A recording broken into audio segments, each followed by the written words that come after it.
Itulah ngapelan anak kabar milu-milu pule ngakak. Aku diajaknya. Jangan galak. Viral video tahanan kabur ditangkap di sawah dan diinjak pegawai lapas. Sebuah screenshot tangkap layar video detik-detik proses penangkapan narapidana kabur dari lapas Lubuk Linggau viral di media sosial Kota Lubuk Linggau. Dalam tangkapan layar itu terlihat pegawai lapas menginjak-injak kepala seorang tahanan di sawah saat proses penangkapan pada Minggu 26 Juni 2022 sore sekitar pukul 16.14 waktu Indonesia Barat.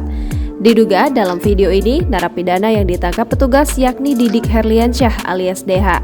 Kalapas kelas 2A Lubuk Linggau, Eka Prihadi Nusantara membenarkan proses penangkapan tersebut. Namun menurutnya persepsi masyarakat dengan petugas berbeda. Dia menjelaskan upaya penangkapan dalam video itu merupakan upaya petugas menggagalkan proses kaburnya tahanan. Dia mengkhawatirkan bila dibiarkan lari, nanti masyarakat rasa keadilannya ternodai. Masyarakat menganggap sebuah kasus pencurian kok dibiarkan. Saat ini, narapidana yang kabur ditangkap di sawah kemarin kondisinya sehat dan sekarang sudah dipindahkan ke Lapas Sarolangun Musirawas Utara. Pernyataan dari Kalapas ini sekaligus untuk meluruskan informasi yang beredar di masyarakat bahwa tahanan tersebut dalam kondisi kritis di rumah sakit. Sementara tahanan lain yang kabur bernama Ricky Arisandi meninggal dunia sehari setelah ditangkap. Narapidana kasus pencurian vonis 3 tahun penjara ini meninggal dunia di Rumah Sakit Arbunda Senin 27 Juni 2022 siang sekitar pukul 11.45 waktu Indonesia Barat.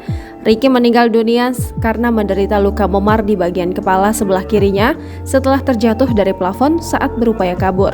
Saat kabur, dia merupakan orang pertama yang ditangkap karena posisi tertangkapnya saat hendak menumpang motor warga.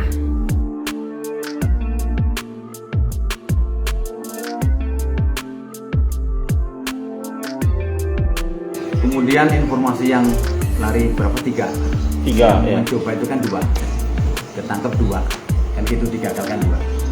Terus tidak ada yang ditembak. Berita dari mana yang ditembak? Sudah itu sementara. Jadi artinya yang benar. Hari ini tim Kanwil insya Allah turun untuk mengambil alih kejadian tersebut. Sehingga mungkin nanti kita juga menunggu dari kantor wilayah. Ini 2 orang Pak sebenarnya. Kronologisnya yang jelas naik ke atas. Begitu ketahuan ada yang kontrol, lari, lapornya sampai ambrol, ada yang sampai jatuh. Ya saya bersyukur teman-teman bisa mengantisipasi selalu kontrol itu tadi. Wong 5 kontrol wong 1000 kemana? Bersih-bersih. Kemarin kan habis bersih-bersih. Galon. Ya kan semua di sini kan teman-teman diajak untuk beraktivitas. Nah, jadi kan sehat.